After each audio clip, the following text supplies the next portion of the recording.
Hello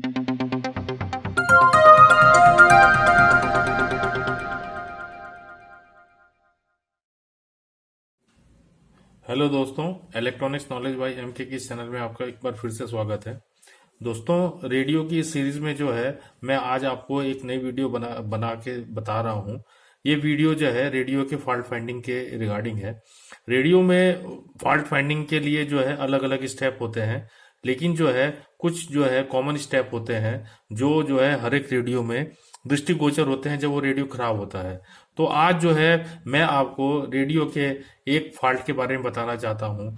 ये radio का fault होता है कि रेडियो जो है एकदम डेड पड़ा हुआ है। रेडियो जो है ऑन करने पे चल नहीं रहा है, ना उसमें कुछ कुछ भी साउंड नहीं आ रही है। वैसे ये वाला फॉल्ट जो है आप लोगों के लिए बहुत कारगर होगा, क्योंकि रेडियो सेट्स जो है पुराने हो जाते हैं और उसको बजाया नहीं जाता है, और उसके बाद जब चलाया जाता है तो रेडियो बजता ही नहीं है, और रेडियो नहीं बजता है और उसमें ये पता नहीं चल पाता है कि रेडियो क्या फॉल्ट हो गया है, जबकि सेल नए डाल रखे हैं, सप्लाई भी आ रही है, सब कुछ आ रही है। तो दोस्तों, इस प्रकार जो है रेडियो को आप चेक करके रेडियो को जो है चला सकते हैं, रेडियो को बजा सकते हैं। जब रेडियो ऑन होने लगेगा तब उसमें जो फॉल्ट आएगा वो अलग सेक्शन में होगा। और लेकिन जो सबसे पहले तो रेडियो ऑन होना चाहिए, या कोई भी सेट ऑन होगा तभी उसका उसके बारे में पता चल पाएगा कि वो कितना सही काम कर रहा है।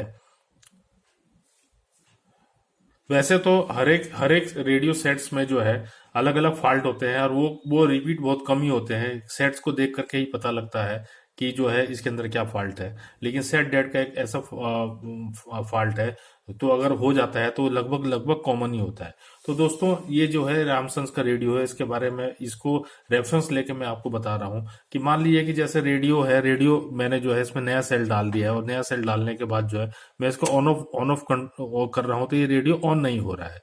तो रेडियो जब ऑन नहीं हो रहा है नया सेल डालने के बाद, तो सबसे पहले जो है आप ये चेक करेंगे कि मेरा सेल की पोजीशन क्या है। सारे सेल को निकाल करके आप सेल की वोल्टेज और सेल का करंट जो है चेक कर लेंगे कि सेल में जो है 350 मिली एम्पियर जो करंट है, और हर एक जो है सेल जो है जो डाला है 1.5 वोल्ट का, उसके अंदर जो है 1.2 वोल्ट से कम वोल्ट तो किसी में नहीं है।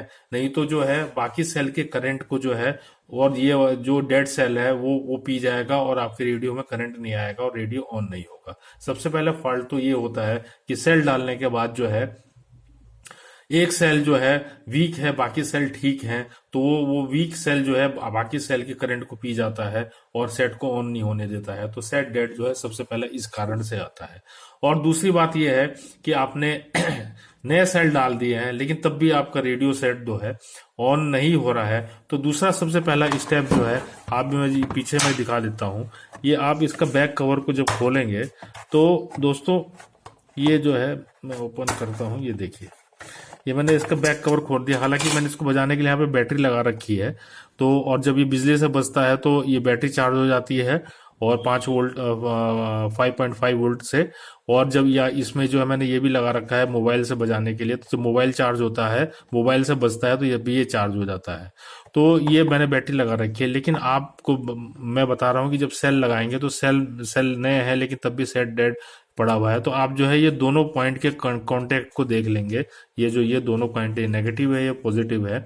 पॉजिटिव और नेगेटिव को देखेंगे। अगर इसमें रस्ट आ गया है तो रस्ट से जो है सेल का कांटेक्ट जो है इससे जो है नहीं बन पाएगा, तो जो है वो वोल्टेज जो है पूरी प्रॉपर रेडियो में नहीं बन पाएगी। तो आप जो है इसको जो है रेक मार्क से जो है 0 नंबर के रेक मार्क से इसको साफ कर लें, और साफ करने के बाद जो है आप देख लें कि कांटेक्ट पूरा बन रहा है कि नहीं बन रहा है। और दूसरी बात है कि जब इसके अंदर आपने 3 सेल लगा दिए हैं, तो यहाँ पे आप सेल पे जो है लगा करके मल्टीमीटर लगाएंगे, तो यहाँ पे 3 सेल का मतलब एक सेल में 1.5 वोल्ट आती है, तो 3 सेल में 4.5 वोल्ट होगी। तो नेगेटिव प्रोब यहाँ पे लग करके पॉजिटिव प्रोब यहाँ पे लगाएंगे, तो आपका जो है 4.5 वोल्ट अगर आ रही है तो आपका जो है सेल तीनों ठीक है, और करंट अलग अलग करके नाप लीजिएगा। और उसके बाद जो है यहाँ पे जो है इसको कांटेक्ट को आप जो है इसको साफ कर लीजिए बढ़िया तरीके से। रस्ट लगा होगा, ये तो गल भी जाता है, ये सेल से अगर बजा रहे हैं ना तो ये गल भी जाता है। तो इस चीज का भी ध्यान रखेंगे, अगर ये गल गया है तो आपको यहाँ पे नई पत्ती लगानी पड़ेगी। ये पत्ती तो अवेलेबल नहीं होती, लेकिन आपको दूसरी पत्ती जो है टीन की, जो डब्बे आते हैं टीन वाले, वो काट करके लगा देंगे और उसमें सोल्डिंग कर देंगे, तो आपका जो है ये ठीक हो जाएगा। तो ये पहला स्टेज है दोस्तों कि आपका जो है मतलब ये कांटेक्ट नहीं बनने से जो है ये सेट डेड हो जाएगा। तो इस प्रकार दोस्तों आपका एक एक स्टेप पूरा हो जाएगा। अगर आपने ये सारा सेल चेक कर लिया है और आपका कांटेक्ट भी आपने चेक कर लिया है, तब भी जो है आपका जो है सेट ऑन नहीं हो रहा है, तो आप फिर एक स्टेप आगे बढ़ेंगे, आप इसके वॉल्यूम कंट्रोल पे पहुंचेंगे। वॉल्यूम कंट्रोल जो है ये वाला वॉल्यूम बैक साइड से ओपन करके वॉल्यूम कंट्रोल का जो ऑन ऑफ का जो टर्मिनल होता है उसको चेक करेंगे। कई बार जो है वो जो है कॉन्टैक्ट जो है ऑन करने के बाद कॉन्टैक्ट नहीं बन पाता है, तो वो कॉन्टैक्ट जो है वो कांटेक्ट को चेक करेंगे। अगर वो कांटेक्ट अगर नहीं बन पा रहा है तब भी आपका सेट ऑन नहीं हो पाएगा। तो सेट डेड होने के कंडीशन में ऑन ऑफ कंट्रोल भी जो है खराब हो जाता है दोस्तों। तो आपका सेकंड स्टेप भी ये देख लिया कि अगर अगर वो खराब है तो आप वॉल्यूम कंट्रोल को बदल दीजिए, आपका सेट जो है ठीक हो जाएगा। या पहले उसको शॉर्ट करके पेचकस से दोनों उसके टर्मिनल को देखेंगे, तब भी जो है अगर वो सेट ऑन हो जाता है तो आप वॉल्यूम कंट्रोल बदल दीजिए। अगर वो भी करने पे अगर आपका सेट ऑन नहीं होता है, तब आप जो है अंदर के तार को चेक करेंगे। अंदर के तार जो है पॉजिटिव जो है कार्ड पे पॉजिटिव तार आ रहा है कि नहीं आ रहा है, या नेगेटिव तार कहीं से ब्रेक है या नहीं है ब्रेक है, तब भी जो है सेट डेड हो जाएगा। क्योंकि अगर पॉजिटिव नेगेटिव जब तक कार्ड पे नहीं मिलेंगे आपका जो है सेट ऑन नहीं होगा। तो इस कंडीशन में जो है आप जो है ये देख लेंगे कि हाँ मेरा जो है ये भी कार्ड में जो जो तार जा रहा है वहां पे वोल्टेज सही आ रही है। वहां पे प्लस माइनस पे अगर कार्ड पे आप मल्टीमीटर की तार लगाएंगे तो आपको 4.5 वोल्ट या 4 वोल्ट मिल रहा है, तो आपका जो है वहां तक से बिल्कुल ओके है। एक एक जो है जैसे ये जो है वो बिजली से चलने वाला है। अगर बिजली से आप चला रहे हैं तो बिजली से चलाने के लिए जो है सबसे पहले जो अगर सेट डेड हो तो आप इसका मेन कार्ड तार चेक कर लें, मेन वायर चेक कर लें जो इसकी लीड है। लीड के बाद आप उसको ट्रांसफार्मर को चेक करेंगे, ट्रांसफार्मर की कंटिन्यूटी प्राइमरी में और सेकेंडरी में नापेंगे। वो अगर सेकेंडरी में अगर वोल्टेज नहीं आ रही है, उसकी कंटिन्यूटी नहीं आ रही है, तो आप ट्रांसफार्मर खराब है, ट्रांसफार्मर को बदलिए। अगर आपके सेकेंडरी में वोल्टेज आ रही है, एसी वोल्टेज आ रही है सेकेंडरी के वाइंडिंग पे, तो सेकेंडरी की वोल्टेज अगर आ रही है तो आपका ट्रांसफार्मर ठीक है। आप देखिए ये जो ट्रांसफार्मर है ये तो 1 एम्पियर का ट्रांसफार्मर है। तो ये वैसे इसके अंदर जो है 350 मिली एम्पियर का रेडियो में ट्रांसफार्मर लगा रहता है। तो ये इसकी प्राइमरी वाइंडिंग है और ये इसकी सेकेंडरी वाइंडिंग है। तो आप जो है ये रेडियो को मैं एक तरफ कर देता हूँ, जैसे ये है तो, और ये मल्टीमीटर है। तो आप मल्टीमीटर से भी चेक कर सकते हैं। जैसे ये मल्टीमीटर मेरे पास एनालॉग मल्टीमीटर है, तो मल्टीमीटर से आप जो है जैसे मैंने इसको जो है ये 1 मेगा ओम की वैल्यू लगा दी है, ये देखिए प्रूफ चल रही है। तो इसकी जो है प्राइमरी वाइंडिंग पे अगर मैं लगाऊंगा नेगेटिव पॉजिटिव, देखिए ये जो है ये चल रही है, तो इसका मतलब प्राइमरी वाइंडिंग ओके है। और ये जो है 12012 का 1 एम्पियर का ट्रांसफार्मर है, तो इसकी हरे वाली तार सेकेंडरी टेपिंग है। तो मैं इसको जो है बीच वाले तार को ऐसे लगाऊंगा और ये देखिए ये इसकी प्रोब जो है चल रही है और इसकी जो है ये आपस में प्रोब चल रही है। मतलब ये कंटिन्यू रेजिस्टेंस शो कर रहा है। ये वैसे मेरा रेजिस्टेंस का इसमें पूरा खराब हो गया है ये, लेकिन ये जो मीटर की कंटिन्यूटी आ रही है और ये इस फर्स्ट वाइंडिंग से लेकर के सेकेंडरी वाइंडिंग में भी जो है ये पूरी कंटिन्यूटी आ रही है। ये देखिए ये जो है ना, मैं थोड़ा सा जूम कर देता हूँ। ये देखिए ये जो है इसके जो है फर्स्ट पॉइंट से जो है ये मैं टेस्ट कर रहा हूँ और हरे वाले तार पे मैं लगा रहा हूँ, तो ये मीटर जो है पूरा फुल डिफ्लेक्शन दे रहा है ये। तो इस तरह से, और इसकी प्राइमरी की एक टेपिंग से, और अगर सेकेंडरी की टेपिंग किसी भी तार पे जो है अगर मैं दे रहा हूँ तो इसमें कोई कंटिन्यूटी नहीं है। इसका मतलब ये है क्योंकि प्राइमरी वाइंडिंग और सेकेंडरी वाइंडिंग में जो है इंसुलेशन लगा करके तब सेकेंडरी वाइंडिंग टिप की जाती है, तो इसमें कोई वो नहीं है, तो आपका ट्रांसफार्मर बिल्कुल ओके है। तो ये आप सीरीज लैंप से भी चेक कर सकते हैं। तो दोस्तों ये ट्रांसफार्मर चेक करने का तरीका है। तो आपका देखिए ऐसे ट्रांसफर, या तो आप सेकेंडरी में डायरेक्ट जो है एसी वोल्टेज चेक कर लेंगे। यहाँ पे जो है 12012 है, तो यहाँ पे सेट इसको ये एनालॉग मल्टीमीटर को जो है यहाँ पे जो है मैं अगर अगर ये 6 वोल्ट का ट्रांसफर तो 10 पे लगाऊंगा, 12 वोल्ट का है तो मैं 50 वोल्ट पे लगा करके सेकेंडिंग टेपिंग से लेकर के सेकेंडरी की सेंटर टेपिंग से लेके यहाँ पे वोल्टेज चेक कर लूंगा और यहाँ पे दूसरे पॉइंट पे चेक कर लूंगा। तो ये जो है वोल्टेज दोनों पे आनी चाहिए, तो इसमें मतलब मेरा ठीक है सप्लाई। उसके बाद फिर मैं डायोड पे चेक करूंगा, डायोड पे चेक करने के बाद जो है आगे अगर रेगुलेटर लगा हो तो रेगुलेटर पे चेक करूंगा, वहां भी वोल्टेज अगर सही आ रही है तो फिर मैं फॉल्ट जो है कार्ड पे चला गया। अगर नहीं तो रेगुलेटर भी खराब हो सकता है, जो डायोड डायोड जो लगे हुए डायोड का फिल्टर कैपेसिटर भी शॉर्ट हो सकता है अगर वोल्टेज नहीं आ रही है तो आप इतना सेक्शन चेक कर लेंगे तो आपको सेट डेट के बारे में पता लग जाएगा। अगर आपका वाल्व रेडियो है या बड़ा रेडियो तो उसमें भी जो है आप ऐसे चेक कर सकते हैं कि सेट डेट का फॉल्ट जो है मतलब कहाँ से आ रहा है। तो मतलब कहने का मतलब है कि जो रेडियो को जो सप्लाई दे रही है, जो जहां से सप्लाई मिल रही है, या तो सेल से सप्लाई मिल रही है या फिर हमें जो है एसी जो है 230 वोल्ट से सप्लाई मिल रही है, तो रेडियो को पूरी सप्लाई मिल रही है कि नहीं मिल रही है, वो कंडीशन हम चेक करेंगे। कई बार ऐसा होता है कि कार्ड के पास हम प्लस माइनस से चेक करते हैं तो वहां पे जो है हमें 4.5 वोल्ट की जगह 1.5 वोल्ट ही होती है, 1.5 वोल्ट मिल रही है, 2 वोल्ट मिल रही है। तो इसका मतलब ये है, तो ये है कि या तो सेल डेड पड़े हुए हैं या जो है हमारा ट्रांसफार्मर से पूरी वोल्टेज नहीं आ पा रही है। ट्रांसफार्मर से पूरी वोल्टेज नहीं आ रही है तो हम रेडियो के पॉजिटिव सिरे को हटा करके कार्ड से और तब नेगेटिव में रख करके पॉजिटिव में चेक करेंगे। अगर वोल्टेज बढ़ जाती है तो पता चल जाएगा कि कार्ड में कहीं शॉर्ट सर्किट है, और नहीं तो अगर 1.5 वोल्ट ही आ रही है, कम वोल्ट आ रही है, तो जो है या तो डायोड शॉर्ट हो गया है, या ट्रांसफार्मर सही वोल्टेज नहीं दे रहा है, या इलेक्ट्रोलाइटिक कंडेंसर शॉर्ट है या लीकी है। तो आप जो है इसके लिए चेक करेंगे, उसके लिए पूरा सर्किट से अलग करके ट्रांसफार्मर चेक कर लेंगे। और डायोड को चेक करने का तरीका जो है पता ही है कि कैथोड पे जो है और एनोड पे प्रोब लगा के 1 साइड डिफ्लेक्शन आता है और सेकंड साइड डिफ्लेक्शन नहीं आता है, और 10 से 15 ओम के रेजिस्टेंस शो करता है।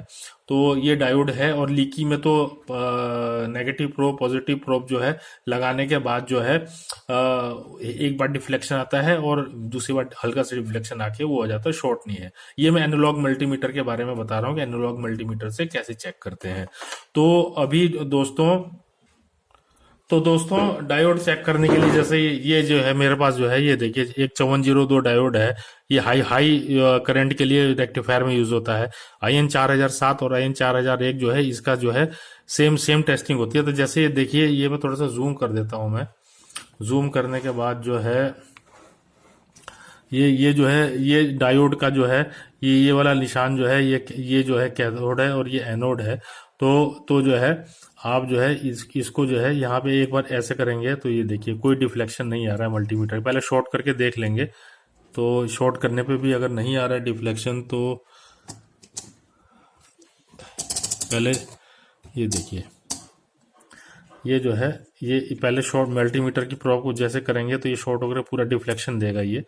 तो उसके बाद जो है ये जो है इस एनोड पे जो है नेगेटिव और कैथोड, एनोड पे पॉजिटिव और कैथोड पे आप नेगेटिव लगाएंगे तो आपका डिफ्लेक्शन नहीं आएगा।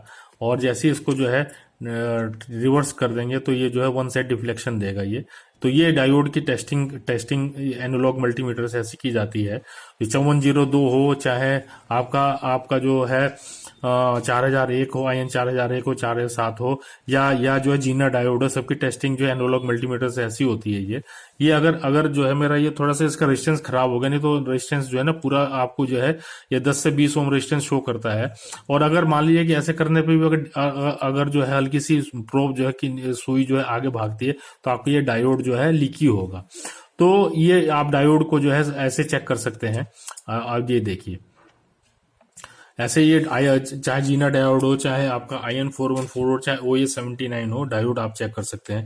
और कंडेंसर की लीकी के लिए आप ऐसे चेक कर सकते हैं कि जैसे ये जो है, ये देखिए, ये मैं आपको दिखाता हूँ। ये जो है 4700 MFD 25 वोल्ट का कंडेंसर है, इलेक्ट्रोलाइटिक कंडेंसर है। क्योंकि इसको इलेक्ट्रोलाइटिक इसलिए बोलते हैं क्योंकि इसके अंदर जो पेपर लिपटा होता है, उसके अंदर डाई इलेक्ट्रिक जो है लिक्विड भरा रहता है। तो डाई इलेक्ट्रिक लिक्विड भरे होने के कारण जो है इसकी कैपेसिटी बढ़ जाती है। तो और जब इसमें सप्लाई आती है तो वो जो है चार्ज हो जाता है पेपर उसका। तो ये देखिए, ये इसका ये जो बड़ी लैग है, ये तो ये बड़ी लैग जो है ये पॉजिटिव है, छोटी लैग जो है ये नेगेटिव होती है। तो ये जो है शायद ये यूज हुआ है, तो इसमें जो है बड़ी यूज हुआ, तो ये नेगेटिव नेगेटिव पोर्शन जो है ना, ये बड़ी लैग होगी, जबकि नेगेटिव पोर्शन जो होता है वो छोटी लैग होती है। तो अब जो है नेगेटिव में जो है, नेगेटिव के सिरे में जो है नेगेटिव और पॉजिटिव के सिरे में पॉजिटिव लगाएंगे, तो ये देखिए ये ऐसे भागेगा। ये हाई कंडेंसर है, नहीं तो ये जो है ना, एक बार अगर 1000 mfd का या 47 mfd का होगा तो जा करके वापस आ जाएगी। अगर ये ऐसे कंटिन्यूटी ऐसे हमेशा रहती है तो आपका जो है इलेक्ट्रोलाइटिक कैपेसिटर शॉर्ट है। और उस ये मैं छोटा कंडेंसर आपको दिखा देता हूँ एक बार चेक करके। ये देखिए, ये नेगेटिव नेगेटिव इसकी इसकी जो है नेगेटिव लेग जो है ये छोटी है, ये बड़ी है पॉजिटिव। तो पॉजिटिव पे पॉजिटिव लगाएंगे और नेगेटिव पे नेगेटिव लगाएंगे, तो ये देखिए हल्के से जा वापस गई, और ये इलेक्ट्रोलाइटिक कैपेसिटर चार्ज हो गया है। अगर शॉर्ट होता तो ऐसे पूरा चला जाता। ये हल्का सा ऐसा हो गया, इतने पे आ गया, और ये फिर उसको पलट के लगाएंगे तो ये हल्का सा जा ये वापस आ रहा है, चार्ज होता जा रहा है, वापस आ रहा है। तो लगभग लगभग जो है ये इलेक्ट्रोलाइटिक कैपेसिटर जो है ठीक है। अगर अगर जो है अगर ये ऐसे चल के ऐसे चले जाए तो इलेक्ट्रोलाइटिक शॉर्ट है कैपेसिटर। तो ये ऐसे आप ये टेस्ट कर सकते हैं अपने अपने रेडियो के अंदर कि जो है डायोड और इलेक्ट्रोलाइटिक कैपेसिटर को चेक कर सकते हैं अगर वोल्टेज सही नहीं मिल रही है तो इतने इतने दूर में जो है आपको जो है पता पता चल जाएगा कि हाँ मेरा सप्लाई जो है कार्ड पे जो है सही जा रही है, 4.5 वोल्ट जा रही है, ऑन ऑफ से भी जो है स्विच से भी जा रही है, सब कुछ जा रही है। तो आपका जो है इतना सेक्शन पूरा ओके हो गया। हाँ, मैं एक बात और बताना चाहता हूँ, अगर उस सप्लाई से एलईडी जलाई जा रही है, जैसे इसके अंदर जो है ना, देखिए ये जो मैं इसे हटा देता हूँ। अब इसके अंदर जो है ये जैसे मैंने पावर सप्लाई ऑन कर दी, पावर सप्लाई ऑन करने के बाद जो है ये एलईडी जल गई है। ये तो एलईडी जो है इसके सिग्नल से उठ रखी है। लेकिन अगर अगर इस टाइप की एलईडी लगी है जो पावर इंडिकेटर का काम कर रही है, तो पावर इंडिकेटर का काम करने के लिए जो है अगर एलईडी यूज हो रही है, वो एलईडी अगर शॉर्ट हो जाएगी तो तब भी आपकी पावर सप्लाई डाउन हो जाएगी। तो आप ये सब चीजें चेक कर लेना। अच्छा, सेट डेड में जो है मैं एक अहम चीज आपको बताना चाहता हूँ। आपने सारी वोल्टेज चेक कर ली, कार्ड का भी सारा पूरा चेक कर लिया, कार्ड में भी सप्लाई ठीक जा रही है, लेकिन सेट बोल क्यों नहीं रहा है? तो सेट बोल नहीं रहा, तो आप जो है उसका स्पीकर जरूर चेक कर लीजिएगा। कई बार ऐसा होता है कि रेडियो को रखे रखे उसका स्पीकर का कॉइल इंटरनली ब्रेक हो जाता है, मौसम के एनवायरनमेंट के प्रभाव से। कॉइल जो है बहुत बाल के बराबर कॉइल में वायर होते हैं, वो अगर ब्रेक हो जाएगा तो स्पीकर खराब हो जाएगा। स्पीकर नहीं बोलेगा तो आप सोचेंगे मेरा सेट डेड हो गया, लेकिन एक्चुअली में उसका जो है स्पीकर खराब हो गया। स्पीकर को चेक कर लीजिएगा। स्पीकर भी वैसी इसका एनालॉग मल्टीमीटर से वैसी चेक होगा, आप चेक कर लीजिएगा। और उसके बाद जो है स्पीकर अगर खराब है तो स्पीकर बदल देंगे, तो आपका जो है सेट जो है सही हो जाएगा। अगर कार्ड में वोल्टेज सही आ रही है और रेडियो तब भी नहीं बोल रहा है, तब आपको कार्ड खराब कर चेक के लिए चेक करना पड़ेगा। और उसमें जो है आपका जो है आईसी भी खराब हो सकती है, और आईसी खराब भी हो सकती है, आईएफटी शॉर्ट हो सकती है, कॉइल भी शॉर्ट हो सकती है, और ये सब हो सकता है। तो सबसे पहले तो आप अपनी अगर सेट डेड है तो पावर सप्लाई को ओके करिए। पावर सप्लाई ओके हो करके जो है कार्ड में पूरी जानी चाहिए, ऑन ऑफ स्विच को होते हुए सारा स्पीकर चेक कर लीजिए। तो ये जो है सेट डेड का जो है संभावित फॉल्ट मैंने आपको बताया। बाकी तो रिपेयर करने वाले जानते ही होंगे कि कोई भी सेट जो है प्रॉब्लम के लिए जब आता है तो एक नया टास्क होता है, उसके अंदर नई प्रॉब्लम होती है, और कभी बहुत ही कम जो है रिपीट होता है। तो सेट डेड के केस जो है बहुत आते हैं पुराने सेटों में। तो इस ऐसे आप जो है सेट रेडियो के सेट डेड को जो है आप ठीक कर सकते हैं। और मैं आपसे रिक्वेस्ट करूंगा कि आप मेरे चैनल को लाइक और सब्सक्राइब जरूर करें, और रेडियो के फॉल्ट फाइंडिंग के संबंध में जो है जो भी आपको क्वेश्चन हो जरूर पूछें, उसका जवाब अच्छा से अच्छा देने की कोशिश करूंगा। और आगे मैं वीडियो जो है और एक बनाने जाऊंगा रेडियो की सीरीज में ही, कि रेडियो के सेट डेड के अलावा और क्या क्या फॉल्ट आते हैं और उस फॉल्ट को कैसे पकड़ा जाए। क्योंकि जो है टेलीविजन के अंदर तो फॉल्ट दिखता है, लेकिन रेडियो के अंदर फॉल्ट सुनाई देता है, और ये फ्रीक्वेंसी बेस्ड इंस्ट्रूमेंट होता है, इसलिए जो है इसका फॉल्ट फाइंडिंग करना जो है बहुत मुश्किल होता है। तो इसलिए जो है रेडियो को फॉल्ट को पहले पकड़ना और ये डिसाइड करना कि कौन से सेक्शन में फॉल्ट है, ये डिसाइड करने के बाद उस सेक्शन पे जो है चेक करना, ये अपने आप में एक बहुत बड़ा जो है टेक्निकल एक्सपीरियंस है, और जिसको जो है मैं आपके साथ जरूर शेयर करूंगा। अलग अलग सेक्शन में कैसे कैसे फॉल्ट आते हैं और कैसे कैसे जो है उसको उसको ठीक किया जाता है, कई बार सामान नहीं मिलता है और उसके इक्विवेलेंट कैसे लगा के ठीक है, ये सब मैं आपको बताऊंगा। तब तक के लिए दोस्तों, थैंक यू वेरी मच, बहुत बहुत धन्यवाद।